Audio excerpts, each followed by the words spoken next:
I'm Emily, a 33-year-old housewife, have my same-aged husband, Mike, and our 5-year-old daughter, Lucy. Mike and I joined the same company in the same year and quickly hit it off. We dated for 2 years and got married when we were 24. I became pregnant with Lucy at the age of 27 and quit my job, but a year later, Mike also resigned and started his own business. Honestly, I didn't want him to start a business at a time when we needed more money, but Mike, who never listens to others, suddenly said one night, "I quit my job," and it was too late. His business struggled to take off, and there were months when our income was less than $1,000.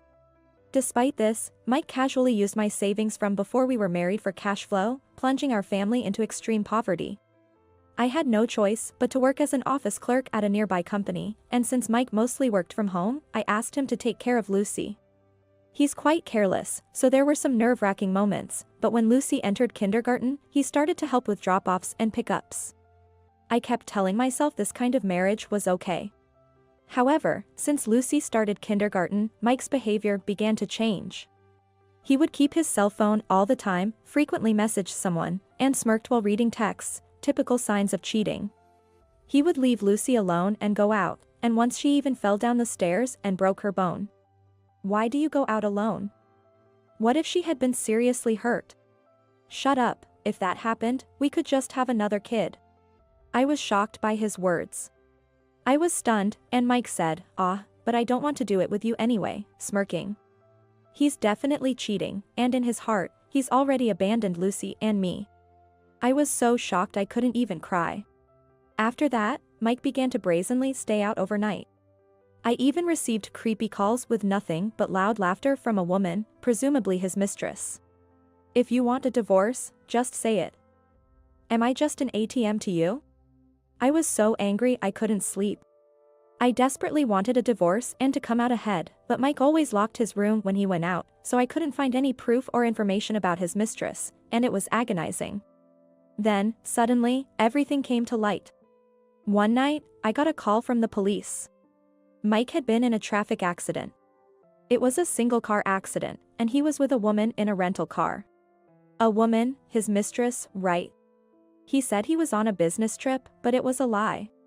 I was boiling with anger as I contacted my parents to take care of Lucy and drove to the hospital where Mike was taken. Sorry, I got a call from the police earlier. I asked at the ER reception, and it seemed he was not in life-threatening condition. I felt relieved when I heard it. Oh no. Why am I relieved?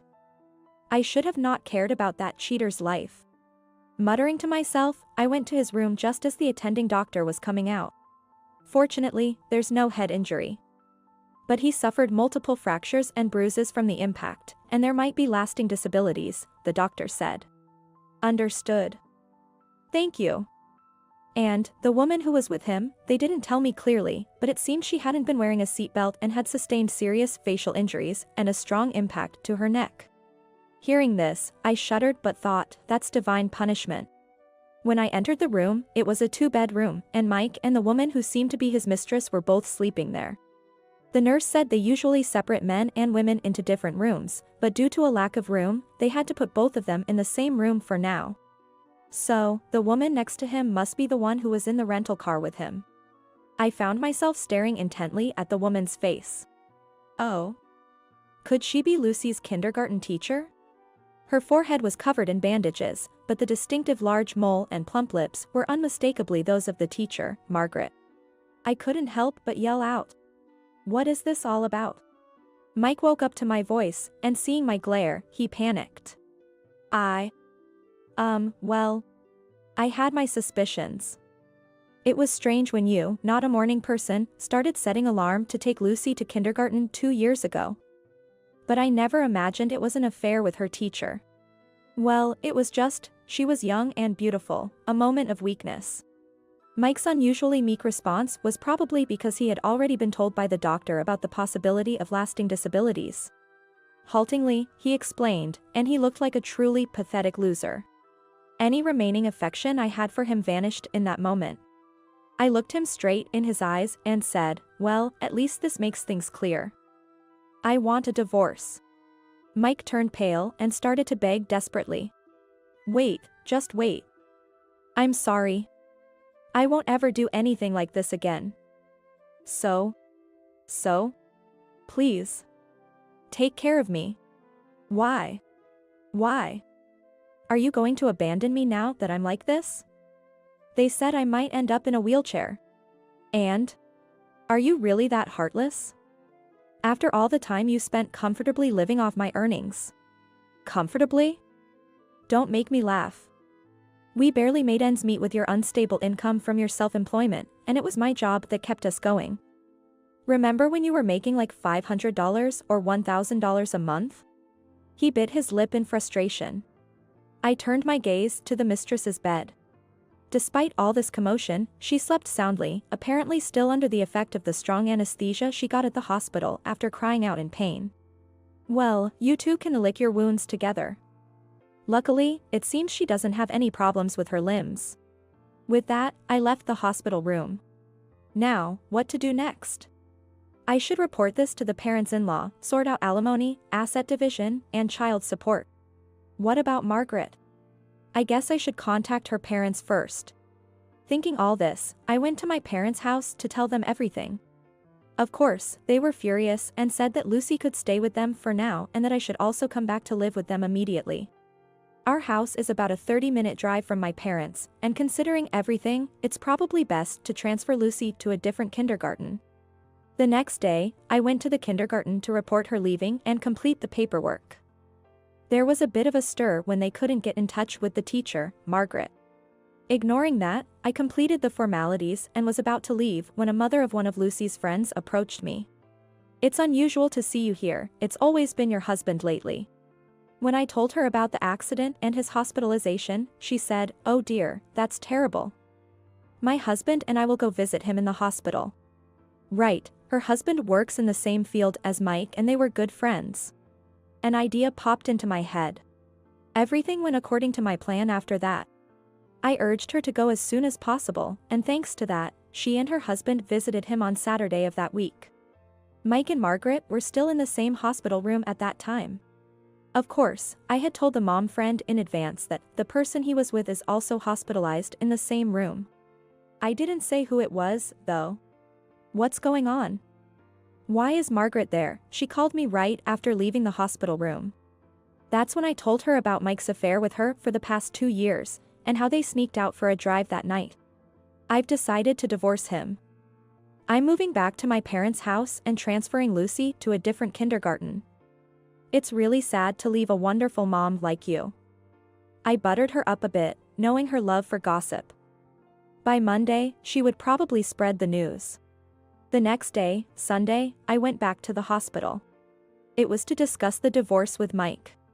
However, he was desperately begging me for forgiveness. Please. I'll never do anything like this again. I swear. You're the only one who can save me. I'll become a good husband and father from now on, he pleaded, almost prostrating himself. Then, Margaret, who had woken up in the next bed, shouted out. Wait a minute. This is no joke. If our affair gets out, I won't be able to stay at the kindergarten anymore. And with these scars on my face. You'll have to marry me. To her outburst, Mike was unbelievably cold. You're not a sight for sore eyes anymore. Sorry, but I can't live with a woman like that. What did you say?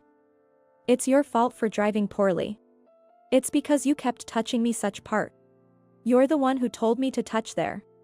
So, that's what caused the accident. I couldn't help but smirk at this revelation. Once their argument settled down, I spoke kindly to Mike. I understand how you feel. But given what's happened, I want to settle things between us first. Let's get divorced. Then we can look for ways to start over. His face brightened a bit at this. So, you'll still take care of me? Yes. But as a consequence of your affair, I want to get divorced first and then sort out the alimony, asset division, and child support. That way, I can also clear my mind. He seemed to agree with my explanation. Happily, he agreed with the divorce along with a pledge to pay a total of $150,000 in alimony, asset division, and child support in one lump sum. After leaving the hospital, I went straight to the lawyers and proceeded with the divorce. A week later, Mike contacted me. Hey, you haven't visited me since then. You said you would take care of me. Oh, right. We need to talk about that. I was a bit suggestive in my response. Talk? About what? About how much you're going to pay me. What? He sounded utterly baffled, so I explained politely. Like a hospital sitter service or care assistance. It's about $30 per hour, so for 2 hours a day, 10 days a month, that's $600. Plus, travel expenses of $15 for each round trip, making it $750 in total. I'll need that up front, please. Wait, what are you saying? You're charging me? Of course, we're strangers now.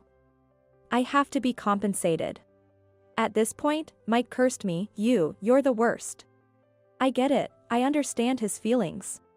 His job requires on-site inspections, but with his condition, that's impossible for now. Moreover, Margaret is demanding $300,000 in damages because of her facial scars. And there's probably a bill for the totaled rental car.